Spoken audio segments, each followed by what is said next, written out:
Our first speaker is going to be Reverend Chantal Washington. She's a native of Providence, Rhode Island, and has a long history of community work in Rhode Island. She has served as chaplain at the ACI Medium Security and is currently an interim executive minister, the Rhode Island State Council of Churches, where she serves as an advocate for equality and justice and is also a board member of the Open Doors. Chantal, welcome.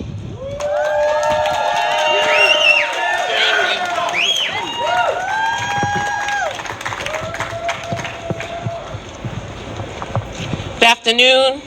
It's great to be here together, to have an opportunity to say on these steps the things that we need heard by our legislation and by our community.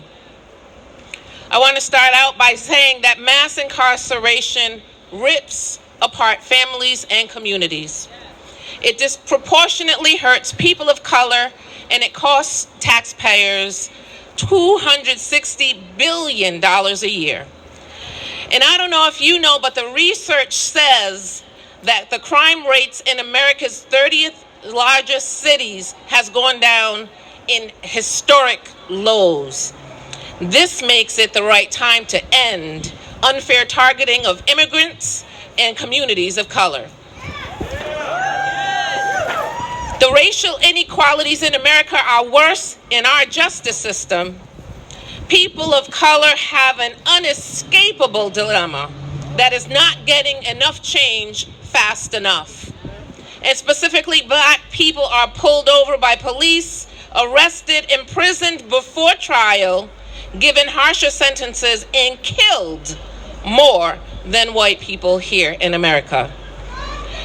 There are so many harmful and unacceptable policies that incite mass incarceration and quell opportunities for people who are and have been incarcerated. There needs to be major changes, and we're here today to highlight some of them.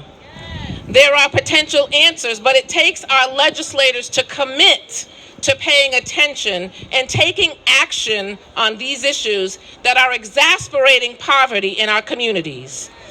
We want to see our justice system work for all people. If all lives truly matter, show me how being violated for a misdemeanor and not being able to have the cash for bail and not get out on your personal recognizances is fair for all lives. If all lives truly matter, tell me about people with criminal background changes and why they're not being treated like first-class citizens like everyone else and given more chances. If all lives matter, when bills don't get passed to provide adequate correction to people in our correctional institution, we're not seeing that all lives matter in these areas.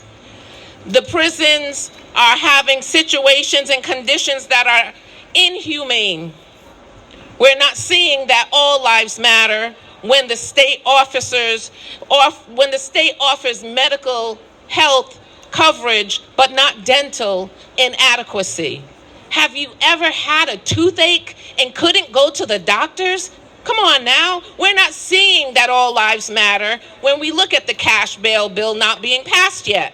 We're not seeing it for reentry case management. We're not seeing it for prison reform, probation reform. We're not seeing it in fair chance housing. We're not seeing it in gender injustice.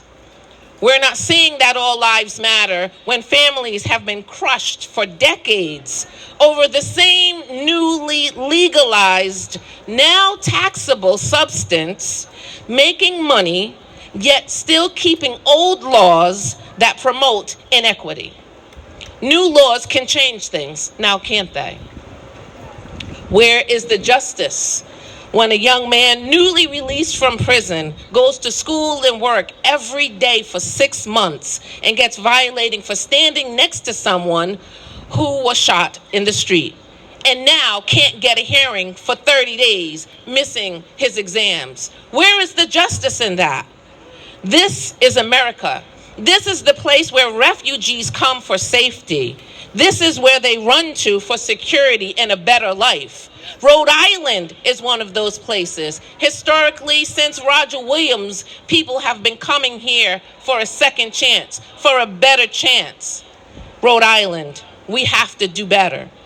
Hear us today because we are looking for changes in mass criminalization. You see, it's time for a new normal. You see that people and families and communities need these changes, real changes. You see that mass incarceration has crushing consequences, racially, economically, socially, and it's not making things safer in the world. I want to talk to you specifically about this end cash bail bill. How people with misdemeanor charges, they don't typically have $100 in their pocket or in their bank accounts, even if they have bank accounts. It costs money to get out. They need personal recognizance, like some people get, instead of sitting in jail for $100 and for 30 days. People can lose everything in 30 days. People can lose their housing, their jobs, their relationships in 30 days waiting because they don't have $100 and they haven't been granted the opportunity for personal recognizance release. Can you imagine getting fired, evicted, and separated because you don't have $100 to keep it moving while you wait for court? Are you kidding me? What I'm saying to you is that more people of color do not get this option. Hear our voices today.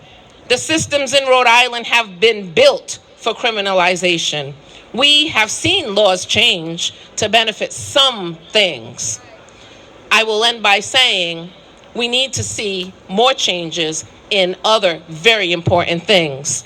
Reverend Dr. Martin Luther King Jr. reminded us that the arc of the moral universe is long, but it bends toward justice. Change takes a long time, but it does happen.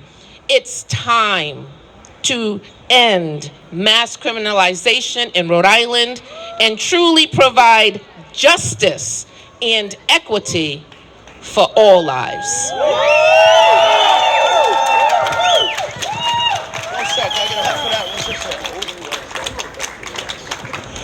Woo! That was powerful. Powerful, powerful, powerful. Thank you, Sister Washington.